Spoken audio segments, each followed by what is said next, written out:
little bit. Just a little more. More is less. Less is more? Yeah, something like that.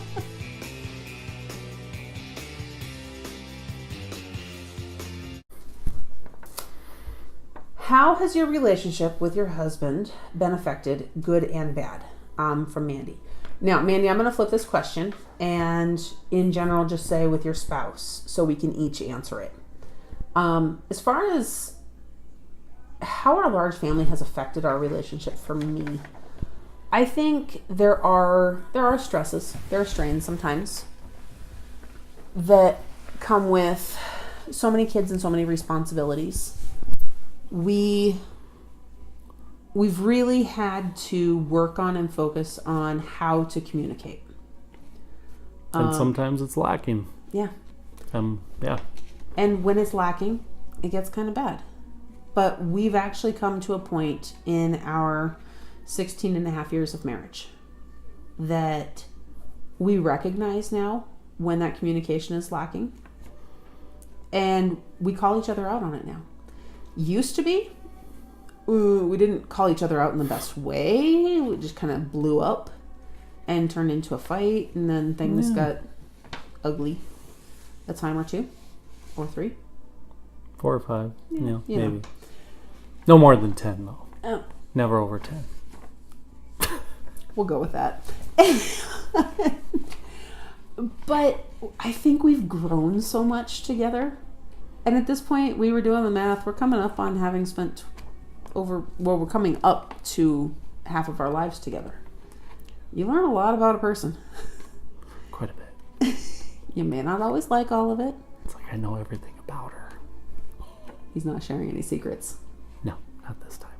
Next Apparently. time. He might do his own expose on me. Yes, maybe next time. So, yeah, I don't know that any of this is necessarily related to a large family, though. I think it's just marriage in general always has its ups and downs. I think having kids in general. There are times we disagree on how to deal with different situations. The key with that, though, is we have learned to remove ourselves and discuss it privately. This is not something we discuss in front of the kids. So that way we can get on the page, see where each other is coming from, and then we go back and hand down our verdict or whatever. But that can be the same case if you only have one kid. So again, that's not really a large family thing. And the only other thing I would say is the occasional financial stress. Buying the van was something where we didn't really want to spend the money, but we knew we had to. Can't say it was good or bad. We both knew it was a need in the end. Oh. The other thing, we do have different views on other needs. I tend to keep track of the kids' shoes, their clothing, personal products and stuff. And I know, okay, well, I guess we need to go get this or that. We need this number of this or that. He's a little more frugal than I am. Little bit. Just a little more. More is less. Less is more? Yeah, something like that. So, yeah, when I say we have to go buy 3 more pairs of pants for each of the big girls, he will see it as, how many pairs can we slim that down to? Can they get by with 1? Can I at least track you down to 2? Yeah, that is one of the areas we do get a little frustrated with each other, I think, is he doesn't like seeing that money go out. And I don't blame him. It adds up when you do have this many kids. And I get frustrated that he questions that what I know is needed. It's not a question. It's just a frugalness. It comes across as questioning me. I know. Unfortunately. But then we talk it out. Or snap slightly and then talk it out. So, yeah. That's a good and bad from That's the good and bad from my perspective. What would you say? It has our relationship been affected, good or bad? All of the above. Good and bad. I mean, we've grown through all of it. It's been up, down, left, right, every which way. Circle, back again, another circle. I mean, yeah, I've driven down the same road many a times and tried to beat it down into a nice beaten path and then realized it wasn't working. Yeah. So then we changed the path and created a new one, or decided to get off the path and follow the road for a little while. Or then that path eventually wound back into the next path that we left, and oh hey, we're here again. Let's figure out what we're doing wrong this time. But no, it's good, bad, and we grow together and make it work and really trust God on it.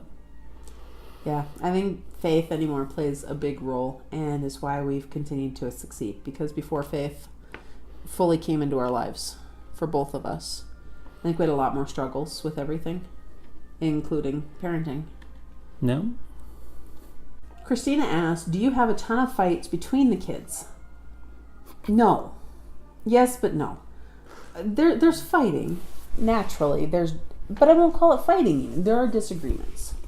We did have our first physical fight between two of our children, a week or two ago? Yeah, which is really amazing because a lot of people don't go that long without a physical fight. No. And I mean, of course, when they're toddlers, you have little spats, but I wouldn't count that. This was between two of our bigs. The first ever fight that got physical, we were outside and they disagreed on something. And it is two of the kids that on average tend to disagree with each other a little bit more. But it was the first actual fight. And honestly, we jumped in and let them know that we're not going to tolerate it. Yeah, and they got grounded for a month. Yeah. Whoops. They lost a few privileges and then some. Because I will put up with a lot of crud. I, correct them a lot on their bickering and stuff and explain to them how they could have worded things a little more nicely or something. I don't tolerate physical violence. Not in my house. Don't do it. So, other than that one actual fight, I think it's just the standard bickering. I wanted to sit there. You're in my spot. You're standing too close to me. She breathed on me. Something like that. At which point we either ignore it, or if it gets excessive, we tell them to knock it off. Yeah. And like I said, otherwise, certain things I'll be like, this kind of came across this way. Maybe you should have tried saying it this way. And when you're rude to the one, she's rude back to you in the same way, in her own way, but still rude back. And it's a vicious cycle, and they go round and round, and they haven't figured it out yet. It's a big rude fest sometimes, but not really fighting for the most part. Fighting with words. And honestly, I think attitude. A lot of attitude. But I honestly have to attribute that to the fact that we've never tolerated fighting. We've put the kibosh on it from the very start. If they started to get upset and tried to hit somebody else, not happening. There's no just a gentle, oh no, don't do that. Now, if they're one, yeah, obviously you're going to say, no, don't do that. From the time they can truly understand, though, we make it very clear that it's unacceptable behavior. We remove them from things. Then they get old enough for timeout. We progress in punishment, but we don't tolerate from the start. No. So it doesn't become an issue. And it's consistency and follow through on it, so it helps to keep it from becoming an issue, hopefully. Exactly. And I think that's honestly why the behavior in our kids is typically better than, I hate to say a lot of average kids, but... Some kids. Yeah. Kids. That you see in some kids. Not all kids. No. We're not above everybody. We're not above... We're not that great. No. And there's, honestly, what works for one kid doesn't always work for another. So we do what works for our kids to be the people that they are. And we also set a really clear set of standards that are expected. It's not like they're shocked to be like, oh my gosh, I didn't know you expected this out of us. We make it fairly clear. How do you work or put together bedtime? Bedtime is my time. Back to that me time thing. Yeah. Well, actually, yeah. I guess this is the me time answer. My brain shuts down by about 9 o'clock. I am no longer mom. I am the slump sitting on the couch that has just shut down and not doing anything else.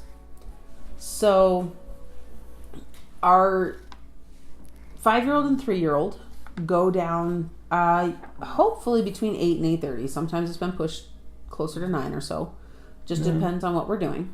The older girls, now I know there's a lot of people who don't believe in bedtimes for older kids. They're not strongly enforced. We do tell them they need to go to bed 8:30, 9 o'clock. Be in their rooms, and then when I bother to go down and tuck them in, then they can go to bed. Right. So when we tell them that bedtime is 8:30, 9 o'clock, honestly, we're not telling them that they have to be in bed going to sleep at that point. But they have to be ready for bed and in their rooms to lay down. Right. Yeah. They're welcome to lay in bed and read for a bit and other stuff, and they usually do. He goes down to tuck them in. A lot of times that's closer to 10.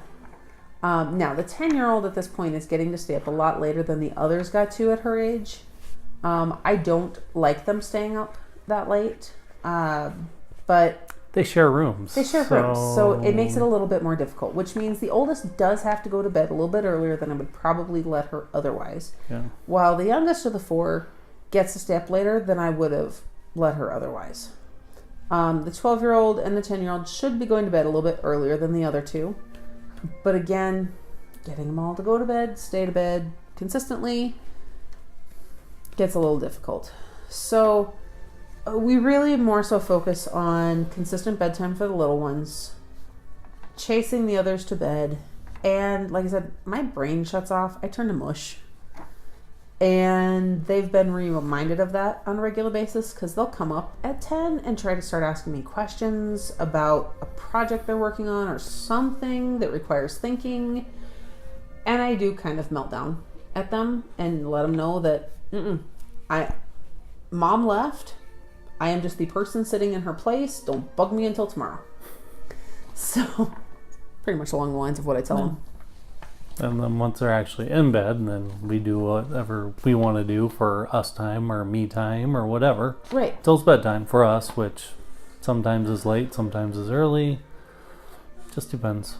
Right. And it is one way that we spend time together, which is why it does get frustrating when the older ones don't go to bed on time, because that is our time. And if it's 10:30 and we're still yelling at them to get in bed, by 11:30, we want to be in bed too. But we like that little bit of wind down time together. So it may be midnight before we go to bed. We don't enjoy staying up that late, but it just seems to be what happens is we never seem to get to bed for at least an hour after the kids all go to bed. So if they go to bed at 9, then we're in much better shape. But we still probably stay up till 11:30 watching TV together or something. Depending on the day. That's bedtime in a very large nutshell.